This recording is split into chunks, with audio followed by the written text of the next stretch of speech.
নমস্কার বন্ধুরা, আজ আমি আপনাদের তৈরি করে দেখাবো আলু বেগুন দিয়ে মাছের ঝোল। তো চলেন দেখেন আজকের রেসিপিটা। তার জন্য প্রথমে আমি এরকম একটা বেগুন আর আলু নিয়ে নিই, তাকে পাতলা পাতলা করে কেটে নিই।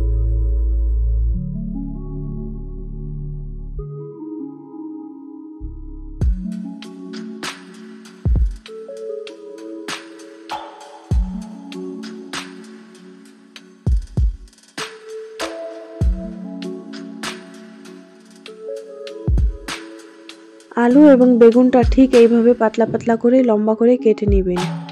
এখানে আমি 3টা বড় বড় মাছের পিস নিয়েছি, তাকে হলুদ, নুন আর অল্প একটু সরষের তেল দিয়ে মাখিয়ে নিব। মাখানি পরে এটা আমি 10 মিনিটের জন্য ঢেকে রেখে দেবো। ততক্ষণ আমি সাইডে 2টা পেস্ট বানিয়ে নিব। তবে প্রথম পেস্টটা একদম সাধারণ হবে, যেতে খালি টমেটো আর কাঁচা লঙ্কা দিয়ে আমি পেস্টটা বানিয়ে নিব।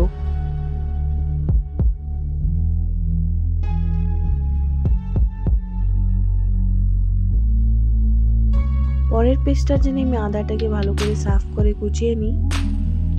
এই পেস্টটা বানানোর জন্য আদা, কটা জিরা, শুকনো লঙ্কা আর রসুন দিয়ে পেস্টটা বানিয়ে নেব।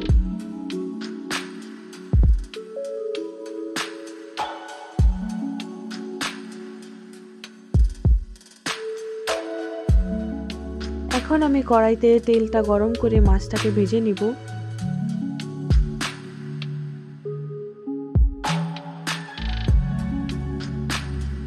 মাছটাকে খুব আমি ভাজবো না, যখন আধা আধা ভাজা হয়ে যাবে ঠিক এইভাবে তখন আমি নামিয়ে নিব।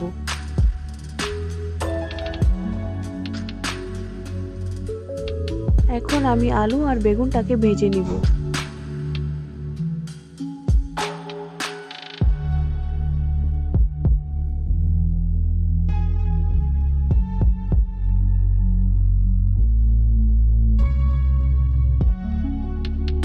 আলু এবং বেগুনটা ভাজা হয়ে গেলে তাকে নামিয়ে নেব এবং ওই তেলের ভিতরেই কটা কালা জিরা এবং একটা তেজপাতা দিয়ে দেব।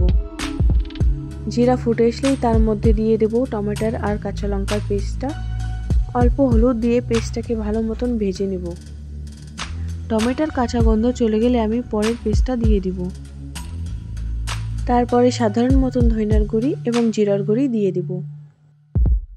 এটাকে আমি ভালো মতন 5 মিনিট কষিয়ে নেব। তারপরে অল্প জল দিয়ে নাড়াচাড়া করে নিব।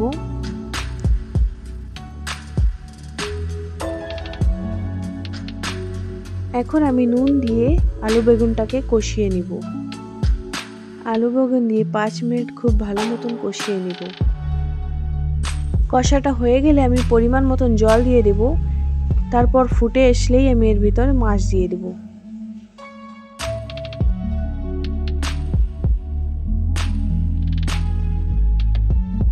বন্ধুরা, সবজিটা এখানে তৈরি হয়ে গেছে। আমি নামানোর আগে অল্প গরম মশলা এবং কটা কুচানি ধইনা দিয়ে দেব।